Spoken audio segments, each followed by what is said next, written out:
जय महाराष्ट्र. पुण्यामधून सुंदर पार्सल घेऊन मला मध्य प्रदेशला जायचं होतं आणि माझं सुंदर पार्सल म्हणजे ही माझी मैत्रीण दीक्षा. मी आणि दीक्षा काही महिन्यांसाठी मध्य प्रदेशला चाललो होतो. आरशामध्ये ठुमकत स्वतःला बघत व्हिडिओ काढायचा ट्रेंड मात्र सोडायचा नाही. त्याच्यानंतर 3-4 बॅगा काउंटरवरच्या पोराला देऊन फ्लाईटमध्ये बसलो. महाराष्ट्रात झोपलो ते थेट मध्य प्रदेशमध्येच जाग आली. त्याच्यानंतर आम्ही रॅडिशन 5 स्टार हॉटेलमध्ये चेक इन करून जेवणावर छान ताव मारला. पोटभर जेवण झाल्यानंतर ते पचन करण्यासाठी शतपावली करायला निघालो. शतपावली करत करत हॉटेलच्या बाहेर एक स्विमिंग पूल होतं.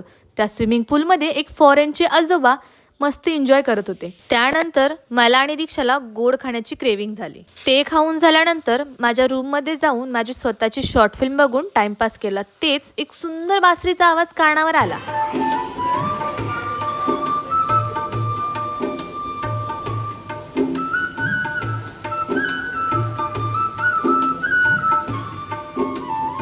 तर आजच्या ब्लॉगमध्ये एवढंच.